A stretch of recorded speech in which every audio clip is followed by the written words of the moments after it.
In this presentation, we're going to look at why fiscal policy is not used actively today to manage the output of the economy.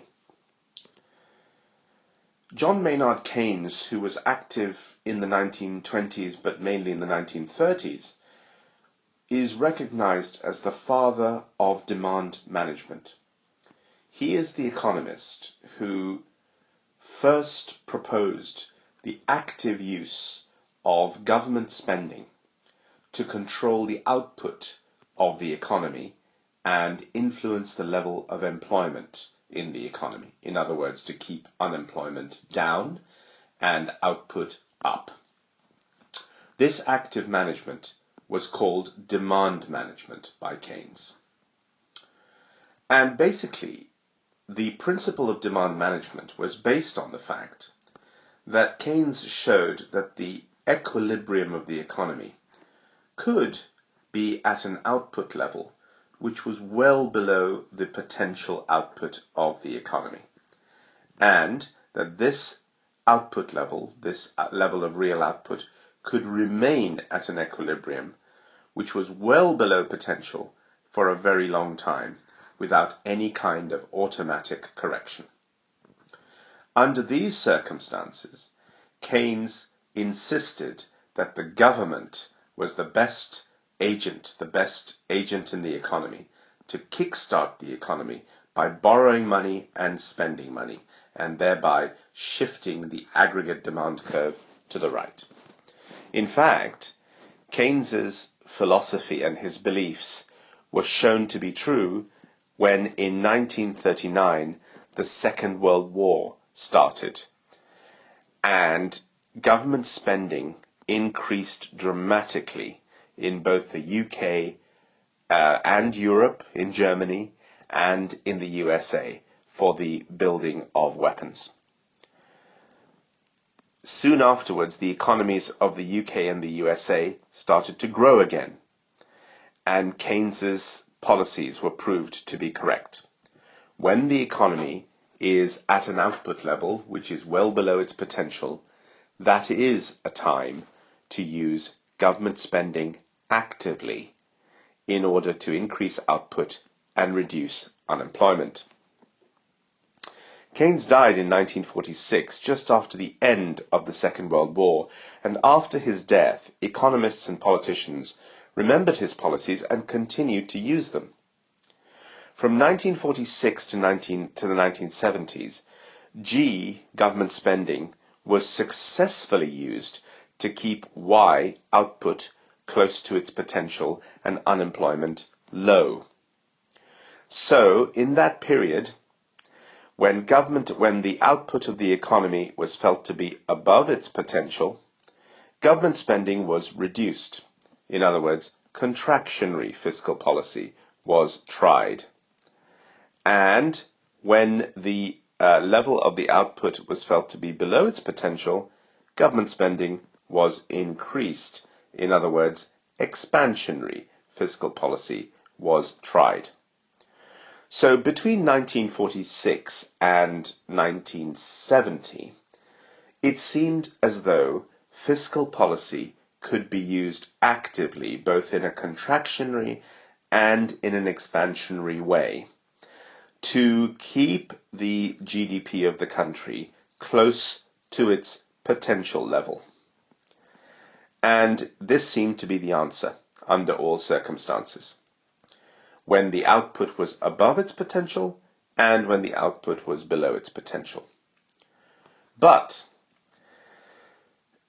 although it seemed to work, and in the 1960s in particular, unemployment in the UK was very low. It was almost zero, in fact. We seem to have arrived at the solution as to how to eliminate unemployment from the economy by increasing or decreasing output.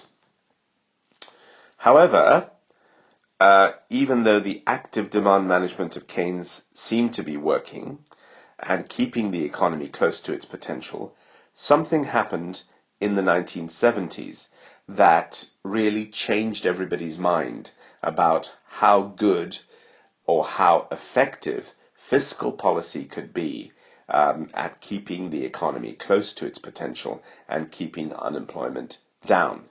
And these events that happened in the 1970s were known as the oil price shocks.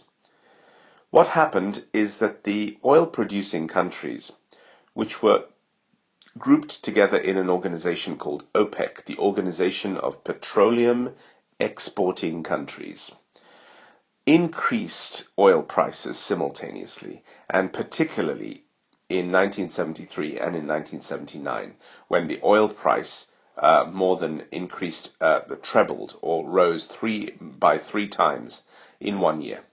So it trebled in 1 year. And these oil price shocks caused a left shift in the aggregate supply curve, because oil is an essential factor of production. When the oil price increases, any output produced by the economy has to be sold at a higher price level. And this is equivalent to a left shift of the aggregate supply curve. So the main point to understand graphically is that oil price increases cause a left shift of the aggregate supply curve, because any output produced by the economy now costs more to produce and therefore has to be sold at a higher price level.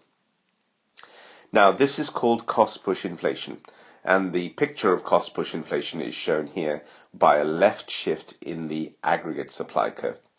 Cost-push inflation hit the economies of the West, that is Europe, UK, and the USA, in a very big way in the 1970s, and it was something new. It hadn't happened like this for the last 30 years. Now, as you can see on this diagram, cost-push inflation causes the price level to go up, but it also causes the output level of the economy to fall. So the economy settles down at a lower level of output.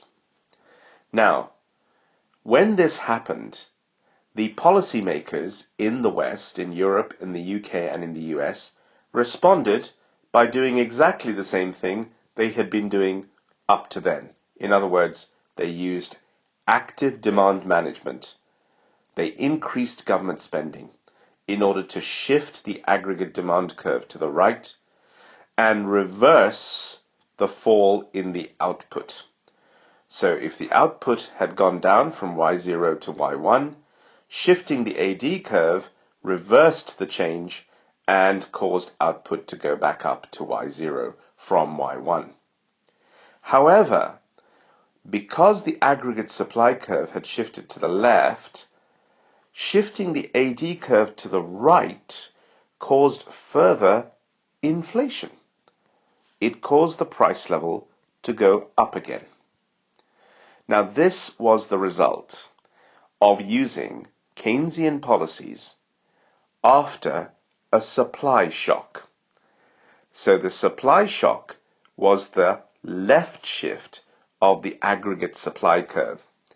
And under these circumstances, Keynesian policies, although effective at reversing the fall in output, caused more inflation.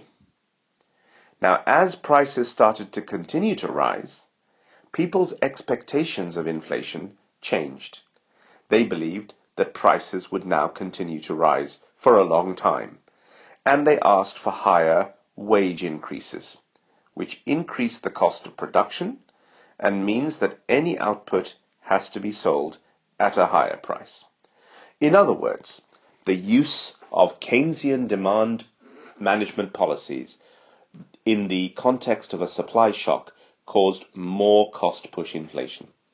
As prices rose, people asked for higher wages, and this caused the aggregate supply curve to shift more and more to the left. The first shift was caused by the rise in the oil price, but future shifts, or shifts that happened after that, was caused by rises in wages. And so we had two causes of cost-push inflation following one after the other. And what this meant is that prices kept going up in the 1970s and output kept going down. And as the government increased government spending in order to shift AD to the right, this caused more price level increases, more inflation, and this really caused the supply curve, the aggregate supply curve, to shift to the left because of cost-push inflation, and output fell even further. So Keynesian policies were not appropriately used at this time, following the supply shock, and they made things even worse. They caused the price to go up even further and the output to go down even further. So the lesson from this is that demand management does not really work very well after a supply shock. Unfortunately, policymakers didn't really realize this in the 1970s, and they continued to use the same demand management policies as they had been using so successfully before the 1970s and before the supply shock actually happened. Now, what really is the problem is that controlling output by shifting the AD curve needs a good knowledge of the capacity or potential of the economy. You have to know what the capacity is if you're going to use the AD curve as a way of controlling output. Now, as long as the supply curve, the short-run supply curve, is also shifting to the right over time, in other words, as long as capacity is increasing, shifting the AD curve either right or left is not really a problem. You shift it to the right when you want the output to be closer to potential, and you can use contractionary fiscal policy to shift it to the left when you want to reduce output if you think that you've gone too far and that output is above its potential. Now, this is fine as long as the supply curve is shifting to the right. However, you can do this. Keynesian demand side policies are absolutely fine as long as the supply curve is moving to the right or not moving at all. But when the supply curve suddenly starts to shift to the left and output starts to fall, using government spending to correct the fall in output is not really such a great idea, because it just causes further wage price spirals, and it causes a further left shift in the aggregate supply curve. So in these circumstances, when the supply curve is suddenly shifting left, it's not really the best time to use Keynesian demand side policies. And after the experience of the 1970s, when Keynesian demand side policies seem to have failed to stabilize the economy, demand management was not really used anymore. And this is the reason why today we don't really use fiscal policy anymore actively to control the output and employment levels in the economy. G is now determined not by the need to control output, but by the need to provide public goods and merit goods. So because of this historical experience where we relied too much on fiscal policy to control the output of the economy, we now have realized that fiscal policy is best left as a secondary policy, in other words, not the policy we rely on as the primary one to control the output of the economy. So now the government just uses automatic fiscal stabilizers, that is to say, a progressive tax system and transfers, in order to dampen the economic cycle under normal circumstances. And in an emergency, when the output level has fallen to a very low level, expansionary fiscal policy is used.